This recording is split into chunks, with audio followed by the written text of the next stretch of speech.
Bonjour à tous et bienvenue dans ce nouvel épisode du podcast Punkin Dev. Aujourd'hui, j'inaugure une nouvelle formule et je suis pas tout seul, je suis accompagné de Nastasia. Bonjour Nastasia. Bonjour. Est-ce que tu peux te présenter Nastasia s'il te plaît ? Ok, très bien. Donc effectivement, je m'appelle Nastasia, je suis data scientist et j'ai été auparavant développeur back-end. Ok. Aujourd'hui, on va pas forcément parler de dev, de data science, mais on va aborder un autre sujet qui m'intéresse, mais que je me sentais pas du tout capable d'aborder tout seul. C'est le sexisme dans l'entreprise, et en particulier ce que toi tu appelles les sexismes involontaires. C'est bien ça ? Oui, tout à fait. Alors qu'est-ce que toi tu appelles les sexismes involontaires ? Alors ce que j'appelle les sexismes involontaires, c'est les situations où on dénote du sexisme, mais où les personnes n'en ont pas forcément conscience. Donc au final, c'est tout aussi dangereux que les sexismes bien volontaires, bien durs, mais ça peut avoir un côté assez pervers parce qu'on ne se rend pas compte qu'on est dans une situation sexiste qui cause du tort. Ok. Moi, il y a un truc qui m'intrigue dans ce que tu disais, c'est pourquoi les sexismes et pas le sexisme. Souvent, on parle du sexisme, et toi, j'ai l'impression que tu dénotes peut-être plusieurs formes. C'est vrai que je dénote plusieurs formes, même si finalement certaines se recoupent, mais parce que ça m'apparaissait intéressant de pouvoir classifier ces formes de sexisme pour pouvoir les décrire et en prendre davantage conscience. Et du coup, ces formes-là, ça ressemble à quoi dans le, entre guillemets, dans le quotidien de l'entreprise ou d'une équipe ou même du quotidien d'une personne? Ça ressemble à quoi? Et ben, par exemple, pour moi, celui qu'on voit le plus souvent, qui est devenu un discours assez normal, c'est par exemple le fait que on veut des femmes dans nos entreprises, et ça part plutôt d'une bonne intention. Là où il y a mauvaise intention, c'est qu'on va justifier cela en disant « je veux des femmes » parce qu'elles ont une sensibilité différente et parce qu'elles sont sensibles, qu'elles sont dans l'empathie, qu'elles vont nous aider à résoudre les conflits dans l'équipe. Et c'est en ce nom-là que je veux les embaucher. Et finalement, ce qu'on fait là, c'est ce qu'on appelle du différentialisme, c'est-à-dire que on établit le fait qu'il y a une essence féminine, que les femmes doivent répondre à une structure donnée et que les hommes répondent à une autre. Et du coup, là, finalement, on fait du sexisme parce qu'on présuppose des choses, on fait porter une attente sur ces femmes, on leur met une pression, finalement, en leur disant « vous devez répondre à ça ». Et finalement, alors qu'on pensait pouvoir régler le problème de l'embauche ou pouvoir régler un problème sexiste d'une manière générale, finalement, on retombe dedans. Ok, c'est vrai que ça c'est une phrase que j'ai déjà entendue à plusieurs reprises. À l'époque, je voyais pas le problème, limite je trouvais ça plutôt cohérent. Ça émanait de gens qui avaient 20 ans de boîte entre guillemets et qui disaient, enfin vraiment, je l'ai entendu, ah c'est bien une fille dans l'équipe, une fille ça a plus de sensibilité, ça va être bien. Et c'est vrai qu'avec le recul, enfin pour le coup, il y avait une développeuse dans toute une équipe de mecs. Et je trouve ça super dommage parce qu'en fait, sa sensibilité, concrètement, on s'en foutait. Elle avait juste une force de frappe qui était vraiment intéressante en termes de dev pur. Et je suis désolé, mais sa dimension sensible, c'était pas intéressant. Moi, ce que je trouvais intéressant, c'est qu'elle avait un bagage technique qui était assez puissant et qui avait vraiment une plus-value dans l'équipe. Et au final, voilà, on l'a limité à ça. Et c'est vrai que ça apporte pas d'intérêt de limiter les gens à ce qu'ils sont censés être au vu de leur genre, quoi. Je trouve ça super intéressant ce que tu dis, parce qu'effectivement, je me dis qu'une femme a le droit, après tout, d'être dans cette sensibilité. Elle a le droit de répondre un peu à ce cliché, mais elle a aussi le droit de ne pas y répondre. Et le fait de devoir l'obliger à y répondre, c'est aussi pour moi toujours nier en fait la partie réflexion de cette personne, la partie technique, la partie logique. Non, on la renvoie toujours à ses émotions et ça pose un peu l'idée de aux hommes le cerveau finalement et puis aux femmes l'émotion.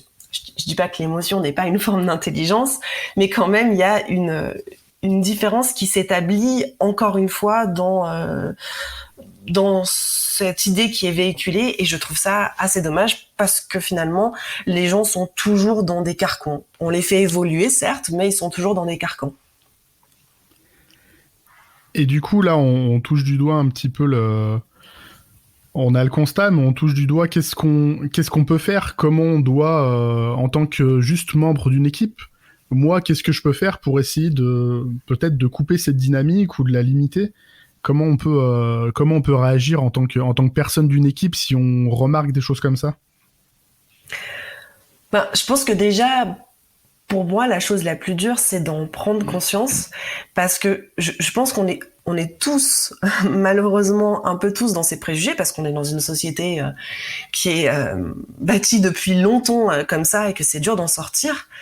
Du coup, moi, je pense que déjà, la première chose, c'est de prendre conscience de ses propres préjugés, des préjugés des autres qui sont autour de nous. Et ensuite, quand on est face à une situation, pour moi, il y a plusieurs choses à faire. Soit on est super armé ce jour-là, on est en forme, on se dit j'y vais, j'explique à la personne que ça me dérange et j'explique pourquoi ça me dérange, la blague qu'elle vient de faire, la réflexion qu'elle vient de faire, peu importe. Donc là on peut vraiment y aller, on se dit ok, je vais expliquer pourquoi tout ça c'est un ensemble de préjugés. Parfois on est moins en forme et on a le droit de juste dire aussi ça me dérange, mais de pas toujours rentrer dans tout un tas d'explications de pourquoi ça me dérange.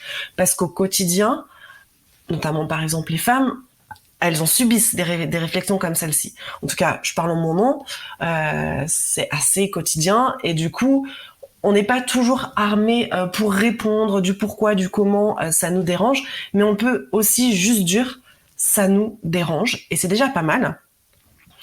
Et puis après, il y a aussi des personnes qui vont voir que la fuite, c'est quelque chose de mauvais. Et je pense pas que ce soit toujours mauvais parce que malheureusement, il faut aussi se protéger face à toutes ces mini-agressions et tous ces discours. Donc déjà, en prendre conscience, c'est déjà pas mal. Et quand on est armé, on a plusieurs manières de pouvoir y répondre.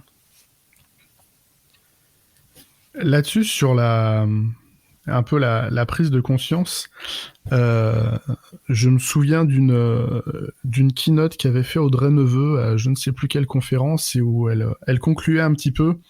Elle parlait de diversité dans l'entreprise et une de ses phrases qui m'a le plus marqué, qui m'a vraiment plu dans ce qu'elle disait, c'était il faut pas hésiter à faire tourner notre machine à empathie à plein régime. Et souvent, quand il y a dans des équipes, ou même pas forcément dans le milieu du travail, mais dans le quotidien, quand une femme ou juste une minorité vient dire « Bah écoute, ce que tu dis me dérange », les réfractaires à ce type de discours, ils vont vite sortir l'argument du « t'as pas d'humour, c'est bon, détends-toi ». Et je trouve que c'est un manque d'empathie là-dessus. Moi, j'ai eu le cas vraiment sexisme ordinaire où je me suis pas rendu compte. J'ai fait un tuto pour du code dans une boîte et il s'avère que l'exemple que j'avais choisi, qui me paraissait super pratique pour exprimer ce que j'avais, c'était d'utiliser la notion de nom de famille et la mutabilité des noms de famille du coup sur pendant les mariages, un nom de famille qui peut changer. Et j'ai pris les terminologies qui existent, à savoir nom de jeune fille et puis nom d'usage. Et du coup, il y a une amie sur l'équipe qui m'a fait remarquer que c'était quand même mine de rien véhiculé, continuer à véhiculer cette image de nom de jeune fille et puis nom d'usage que la femme, du coup, elle est jeune fille, elle ne devient femme que par le mariage.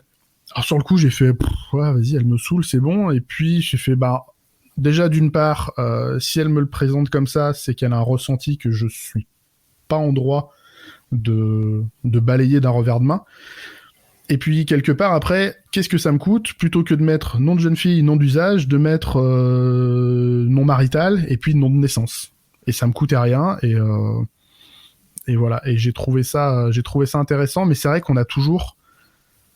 Enfin, je pense que tu as dû le vivre, toi, pardon. On a toujours une espèce de réticence à vouloir changer parce que on est formé comme ça et c'est difficile déjà de prendre du recul par rapport à ça. Oui, c'est intéressant ce que tu dis là. C'est vrai que y a toute la société qui est avec nous, derrière nous, à laquelle on appartient, et c'est pas forcément évident de s'en défaire. Et je pense vraiment qu'on est tous touchés. Et j'aime bien cette idée d'empathie et aussi l'idée de mettre son empathie en avant quand quelque chose nous dérange, de dire ça me rend triste. Clairement, cette situation me rend triste. Cette situation me met en colère.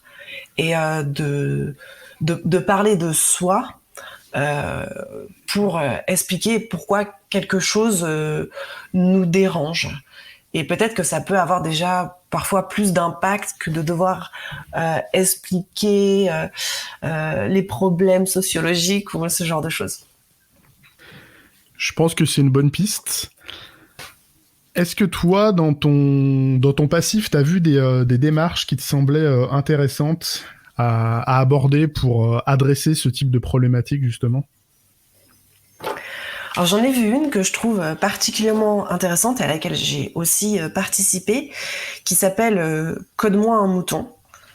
Donc Code-moi un mouton, en fait c'est une initiative qui vient d'une ESN, du nom de Zeniga. Bon, peu importe, on n'est pas là pour faire forcément de la publicité. Mais ce que j'ai beaucoup aimé dans cette initiative, c'est qu'elle était un peu différente du fait de se dire on va embaucher plus de femmes, puisque finalement elle s'adressait toujours à ce problème-là, mais un peu différemment. C'est-à-dire qu'en fait on allait enseigner un petit peu de code à des enfants de primaire en essayant de dire subtilement que c'était quelque chose qui était accessible à tous. Et ce que j'aime bien avec ça, c'est qu'on comprend qu'en fait le problème de l'embauche, il se situe pas à l'embauche. Il se situe même pas au moment où il y a une différenciation dans les écoles, dans les universités, mais assez en amont, finalement, dans l'éducation. Et alors bien sûr, l'éducation nationale ne fait pas tout, mais ça me paraît pas mal de se rendre compte qu'il y a une partie de l'éducation et que c'est quelque chose de très ancré, que c'est un problème vraiment profond, et d'essayer d'aller le déraciner à la base. La partie éducation, je suis en plein dedans et c'est difficile à déraciner.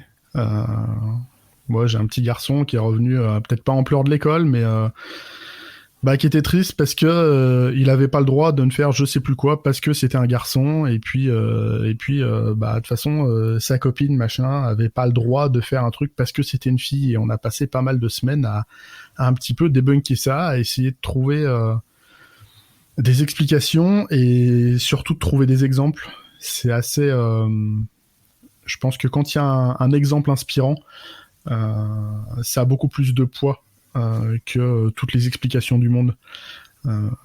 Ça se résume un peu dans le discours qu'a eu Thomas Pesquet assez récemment en disant qu'il y a peu de femmes qui partent dans l'espace et qu'il y a un recrutement qui va se vouloir très féminin.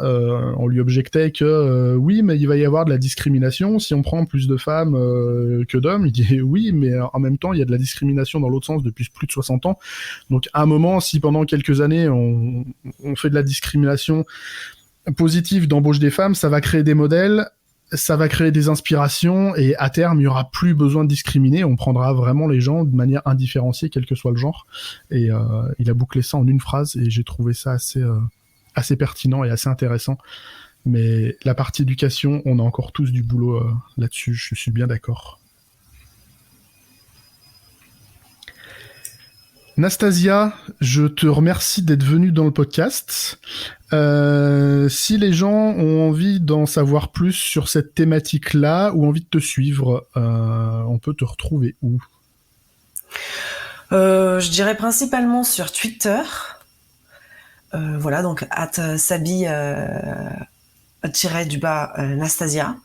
Ou sinon, j'ai aussi un LinkedIn, puis j'ai un blog aussi, mais bon, je parle plutôt de machine learning, donc je suis pas sûre que ce soit intéressant dans ce cas-là, mais bon, peu importe, qui s'appelle Machine Learning in Real Life. Ok, merci Nastasia, à très bientôt. À très bientôt, merci beaucoup. J'espère que cet épisode, plutôt atypique, autant dans le fond que dans la forme, vous aura plu. N'hésitez pas à le partager, à venir en discuter sur les réseaux sociaux habituels. Il me reste à vous souhaiter une excellente semaine. À mardi prochain pour un nouvel épisode, et d'ici là, geekez bien et codez bien.